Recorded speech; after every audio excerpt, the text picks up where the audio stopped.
guys. You can go ahead and be seated. What a cool moment that is, right? Alyssa has been working through that decision for a while. We've had a lot of conversations, and so we're celebrating this morning with her. That is so cool. But for those that don't know, my name is Tanner. I am the Director of Elementary Ministries here at OCC, which is kind of just a nice way of saying I'm not smarter than a fifth grader. I would say on a really good day, I'm almost there, but I kind of find myself in that sweet spot of like, I'm really just a fourth grader about that intelligence level. And I joke about that, but the reality is it's probably not that far from the truth. I've found a lot of ways to hurt myself over the years that you would imagine an adult would be able to avoid. But for some reason, I'm just incapable. In fact, after I wrote this message, I went golfing with Tyler Basso and Tyler Dixon, our student guy, and the guy that was just up here singing, and I dislocated my knee while golfing. Now, that's impressive, but when you hear how, it's even more. It wasn't while I was swinging. I wasn't like traversing any treacherous grounds to find a lost golf ball. I was walking to the golf cart. Yeah. I slipped in some mud and dislocated my knee. Now, I do have an old knee injury that causes this to happen, but still, it's impressive. And growing up, my parents got to the point where like they didn't even flinch anymore when I got hurt, because it was just kind of an expected, Tanner's just in a constant state of injured, and that's just gonna have to be how it is. And my dad, being in the medical field, tried his best to give me instructions and guidance so that we could avoid all the hospital trips that we could, but I still found a way to get him there on his off days. But my sister and I, growing up, had this fun scooter. We called it a turtle scooter. I learned recently they're called roller racers. Mine had a picture of a turtle on it, so that's what we called it. But I have a picture of one here. You can actually look at the screen. You can see that on this, you sit down on your bottom, okay? You put your feet up here, you grab it, and you're supposed to rotate back and forth to move. Now, if you look at this picture, this is a kid that clearly wants to go fast. If you're riding this like that, you're not going to go very fast, okay? You may get a hill and get some speed, but I grew up in Illinois, and something about Illinois, there's not hills. It's pretty flat, not a lot of fun hills or anything, so it kind of stinks. So my sister and I developed a way to ride this to get some speed, where we would kneel on it and then hold on to the handlebars, and you'd push with your feet. We're geniuses. We got a lot of speed going that way, and my parents hated it because they were like, you're going to get hurt doing that. Well, one day, we're outside together as a family, and I'm riding my little turtle scooter around. I'm on my knees, pushing, getting some speed, and my dad, he's like, Tanner, stop riding like that. You're going to fall on your face. If you've ever wondered, hey, is God funny? Does he have good comedic timing? Yes, he does. Because as he says face, like the exact moment he says face, I find this teeny tiny little pebble, which causes my wheels to abruptly stop moving and causes this whole board to fling forward and launch me across the concrete, sliding on my face across it like I'm a cartoon character. And I know what you're thinking. You're thinking, wow, that really explains a lot about the way he looks. And to that, I would say, that's hurtful. I'll pray for you. But I would also say it hurt a lot, okay? I ripped a bunch of skin off of my face, around my nose, mouth, and like forehead. My dad actually had to like super glue my lip back together because you could almost see through it right there, which is not a good look. But the worst part of it wasn't actually the face scraping. The worst part was that as I was sliding, I ripped my two front teeth out. Now, I was in third grade, so you're probably like, well, at least it's just your baby teeth. I had lost all my baby teeth. So if you're putting two and two together here, you'll know that means my two front teeth are fake. Yes, my two front teeth are grinded into dust somewhere in Illinois in somebody's driveway now. And so around Christmas time, when everybody's singing All I Want for Christmas is My Two Front Teeth, you'll never understand, okay? You don't know what I know, all right? That's real for me, okay? But here's the thing.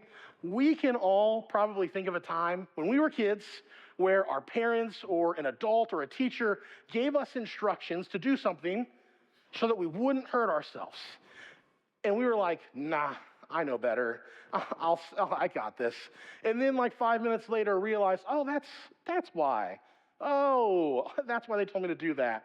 And I think the parallel of God being the Father, right, is kind of funny when I think about that because, yes, God is our creator, he's our protector, but also God has to constantly be kind of looking down at us like, hey, I told you not to do that, and now you're learning why. All of a sudden you're asking me, God, why is this happening? And you're like, oh, I told you not to touch the stove while it's on. Maybe don't do that, right? Well, over this last year, since 2024, so the last 8 months, we have been working through a message that Jesus gave us in the book of Matthew, which is full of instructions that he gave us.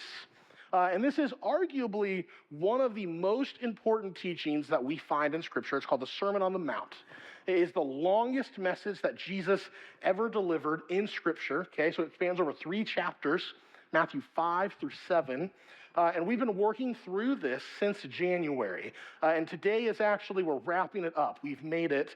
We're at the end of the Sermon on the Mount. We're taking a look at Jesus's end to this sermon. And as we do that, I would love for us to just kind of recap, refresh on the Sermon of the Mount, okay, and just take a look at what all Jesus had to say. And I myself, I'm a visual learner. I don't know if anyone else relates to that, but I need to see things to kind of process them. So I have some pictures that we're going to throw up here on the screen for us. So you'll see here on the screen, we got a little stick figure Jesus here, okay, standing on the hillside teaching. He looks so happy. And he's there teaching. But here's the thing. Jesus' goal wasn't to get people to come to the hill and listen to him talk. That was not his goal. His goal wasn't just for us to come and listen to him talk. Whenever Jesus teaches, whenever he talks, there is a purpose. There is a goal. He's trying to get us somewhere. And so when we think about this message, think about Jesus is trying to get us to the other side of the hill. He is trying to get us to do something with what he says and to move to the other side. And when we look at this message, we can actually see it divided into 3 different parts as we kind of examine it. And we're going to break down those 3 different parts. Now, this is going to come as a shock to you, but those 3 different parts can be defined as a beginning, a middle, wait for it, an end. Yes. Like any good communicator, like any good writer, like any good message or essay that you may write today, Jesus' sermon has a beginning, a middle, and an end. He's introducing us to an idea, he's explaining it to us, and he's ending that idea. He has a conclusion for it. And so if we look at it in these 3 parts, okay, this first part we find in Matthew 5, verses 13 through 16, and we're going to call this the kingdom identity, okay? Here, Jesus sets the tone for his message by inviting those hearing or reading his words to be a part of a blessed life. Now, if you were here in January, you may remember that we actually went through a series called The Blessed Life, where we talked about these 9 sayings that Jesus starts his message with that we refer to as the Beatitudes. Jesus continues this identity through what he calls us to be, which is the salt of the land and the light of the world. Okay, so this is the kingdom identity. As we get into the main body, the main part of his message, it's Matthew 5, verse 17, that spans all the way to chapter 7, verse 12. And we're going to call this a greater righteousness, because in this part of his sermon, he is calling us to do righteousness. To do righteousness. And he defines righteousness as living in right relationship with God and with others. Living in right relationship with God and with others. In the first part of the main body, it takes place in chapter 5, verses 17 through 48. And here, Jesus is referring back to the Hebrew scriptures And he's speaking about the laws and the things that the prophets said, and he's explaining how he's not getting rid of those scriptures, but instead how he fulfills those scriptures, how his righteousness fulfills them. In the next part, we see that in Matthew 6, verses 1 through 21. Verses 1 through 21, and we see how Jesus looks at his righteousness and how it relates to the religious practices of his day.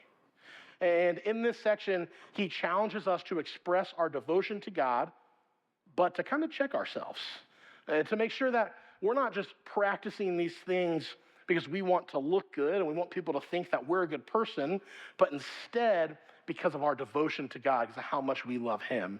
And this is also where Jesus tells us about this great reward that he has for us. And in the final section of this main body, Jesus tells us how doing righteousness affects our relationships with God and those around us. Here, he discusses our relationship to our possessions and gives us guidance on how to help others. And he encourages us to kind of seek wisdom from him when we do that, when we step into that role of helping other people.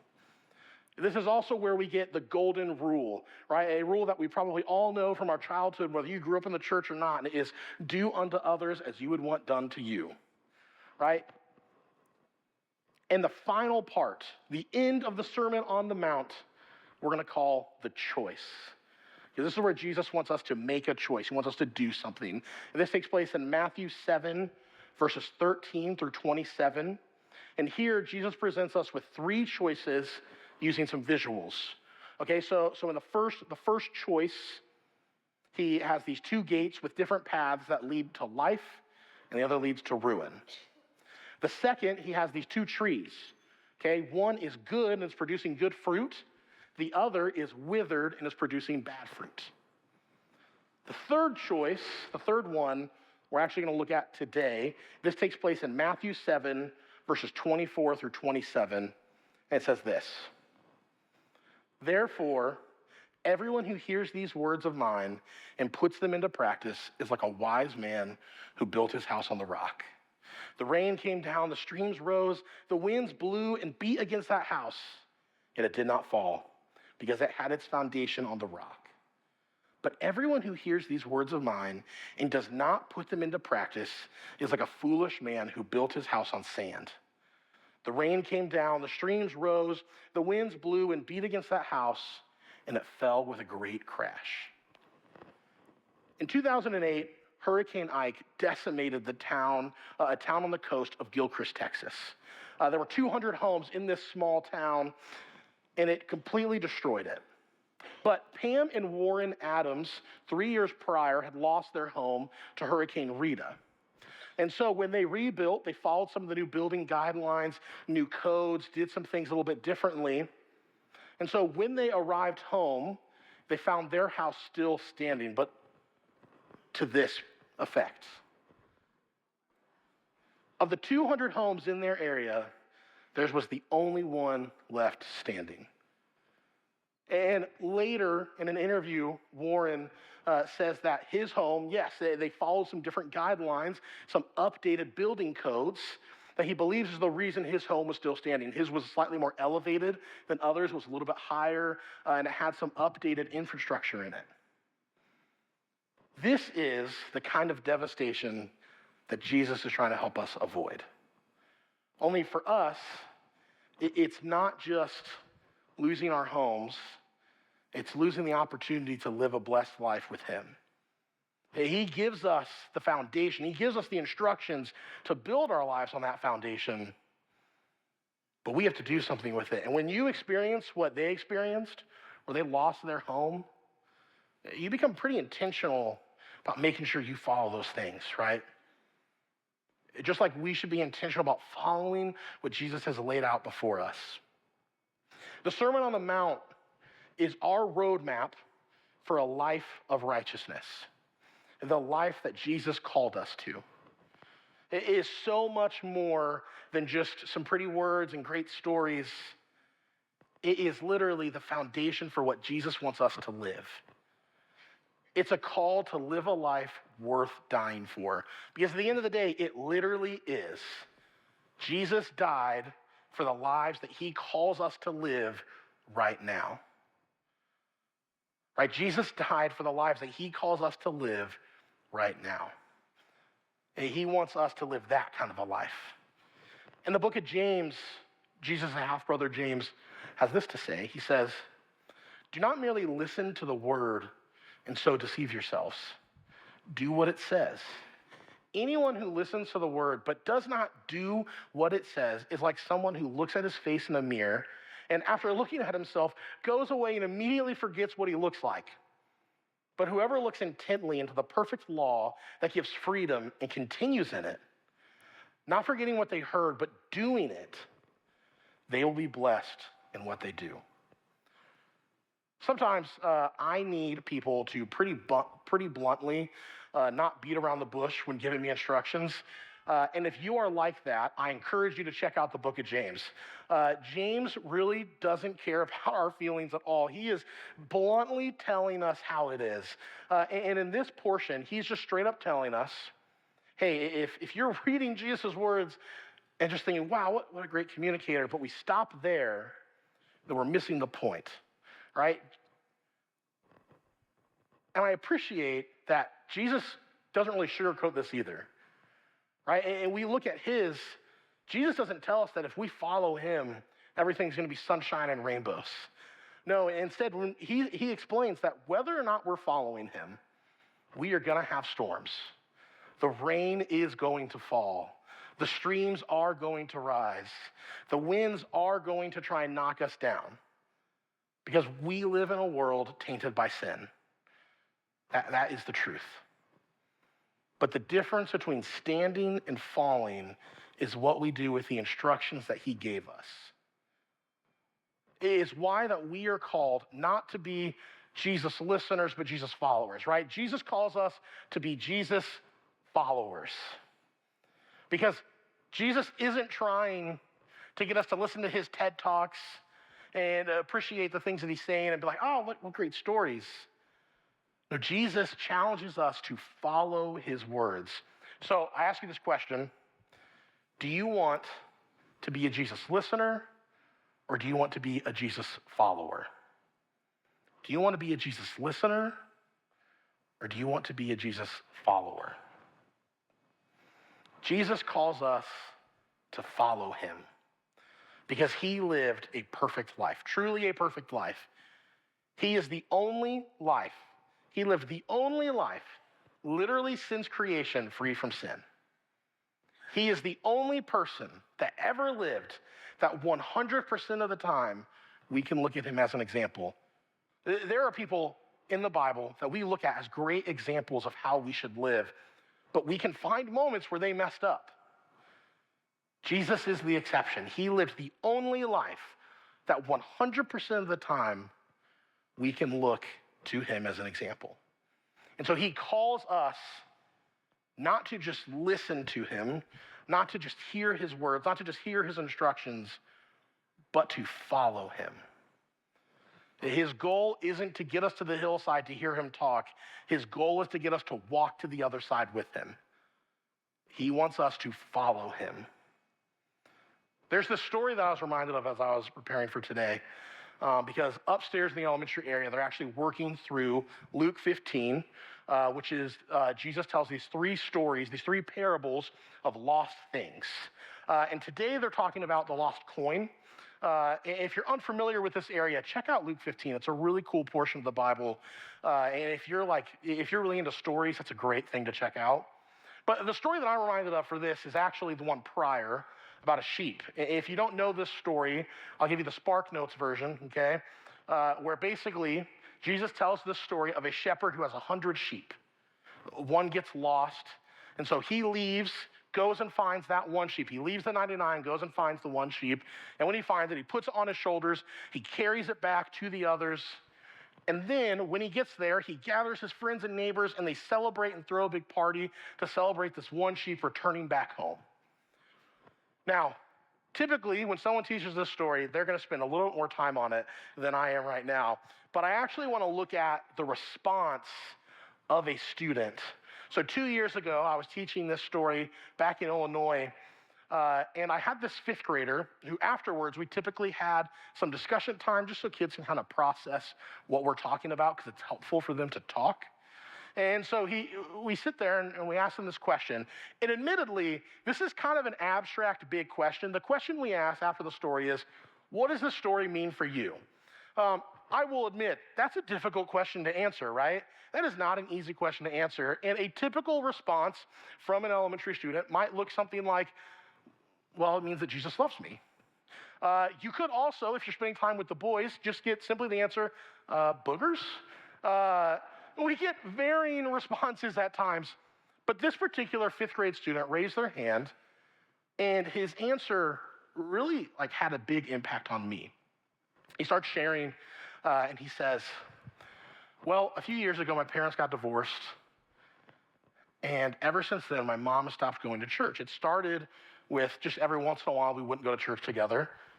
But now, whenever I'm at her house on Sunday morning, she usually just sleeps in, and we don't really go to church together anymore. And I really kind of miss it. And he starts talking about how they went to a smaller church with his mom, and they would sit together and watch service together. And then when they drove home, they'd get lunch, and they'd talk about what they learned. And he was like, I actually really enjoyed that time. And he starts sharing, he says, I think my mom is my lost sheep. He said, I think my mom is the person that I'm supposed to bring back home. When he said that, I was struck immediately because he, in that moment, was following Jesus in a way that not a lot of people do sometimes. How often, I think of myself, how often am I reading scripture and I know that there are people in my life that are lost. I know that I have lost sheep in my life. But he, in that moment, he didn't think, I've got people in my life that are lost. He, in that moment, said, no, Jesus is telling me there is somebody in my life who is my lost sheep. I'm going to do something with the words that Jesus is telling me. I'm not just going to hear them, I'm doing it. I think about that moment all the time when I'm thinking about my own faith. Because that kid truly was following Jesus. He wasn't just listening to the story, he was following Jesus. That's what it means for us to be Jesus followers, not Jesus listeners.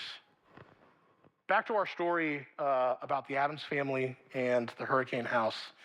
When they got home, in an interview later, they actually explained that they weren't even relieved to see their home still standing, because all the people that they had invested time and relationships into no longer had homes. And there weren't answers as to if those people would rebuild their homes and come back to that community. And so suddenly all their neighbors and friends who they had spent time living around, developing relationships with, there was a chance that those people may just never come back to that area. And so when they got home, there was no sense of relief from, oh, my home's still standing. Instead, it was filled with this sort of dread of being the last man standing, which is kind of a scary place to be, right?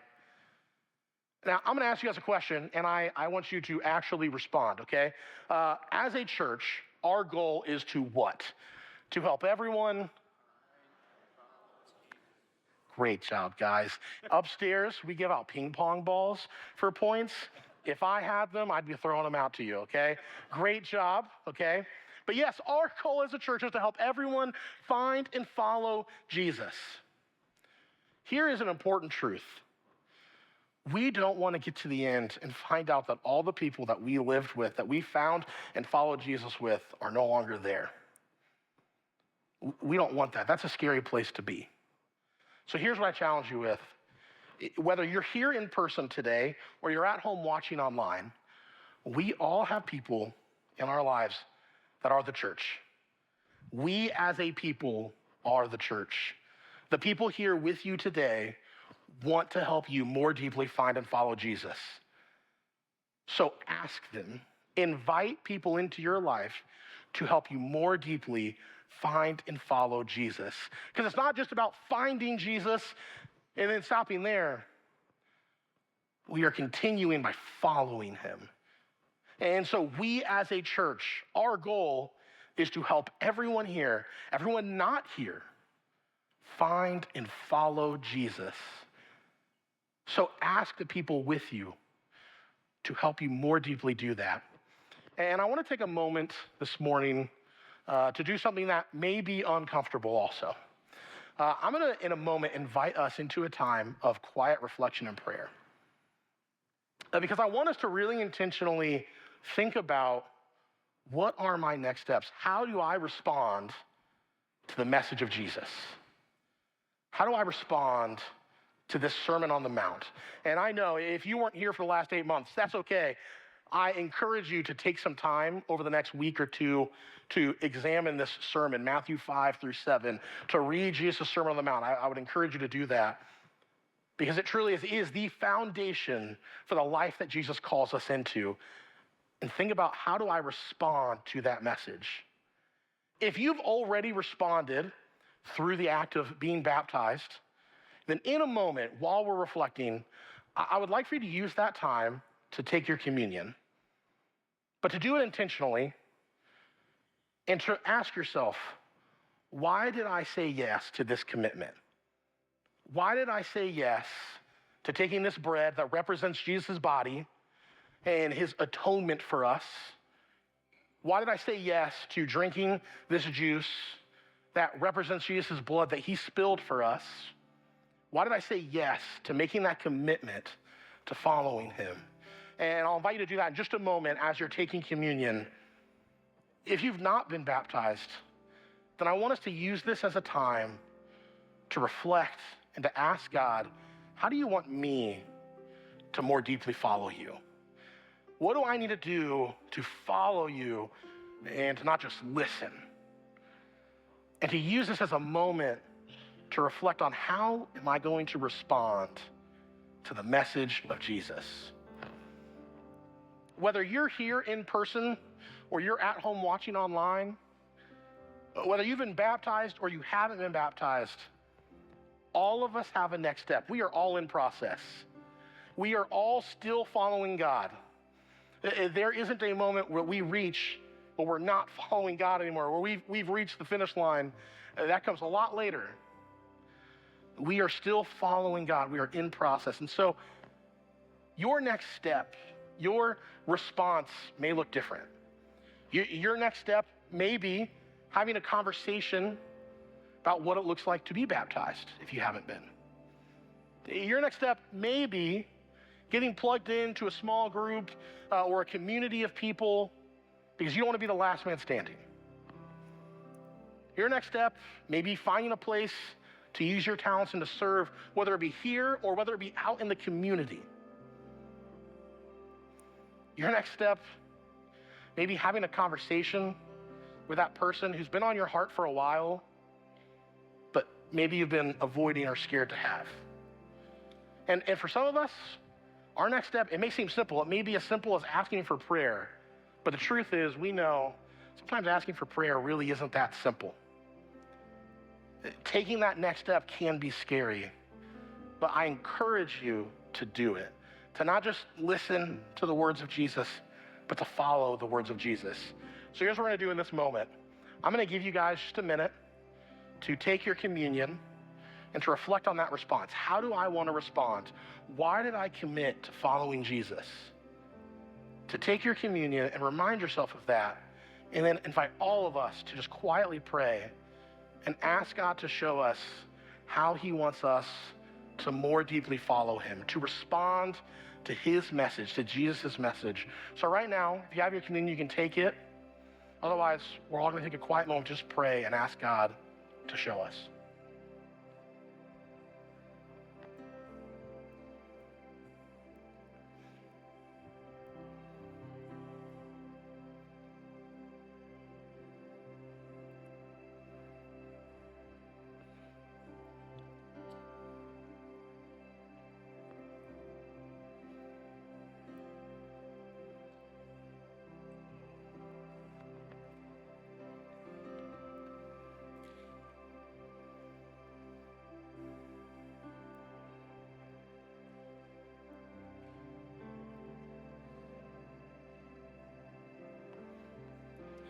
Hey, God, I just want to thank you for giving us a place where we can gather and worship you and be together in community. God, I just pray that we are a people who follow you. And that we don't just listen to you, that we follow you. And that can be hard. Because like you tell us, we are going to have storms in our lives. There are going to be times where the wind is trying to knock us down. But God, I pray that we follow you so that we can have lives that will stand. So that when we get to the end, we're not going to be the last one standing, but instead we'll be surrounded by people that have built their foundation in you, God. And I just pray that you show us how to respond. Amen.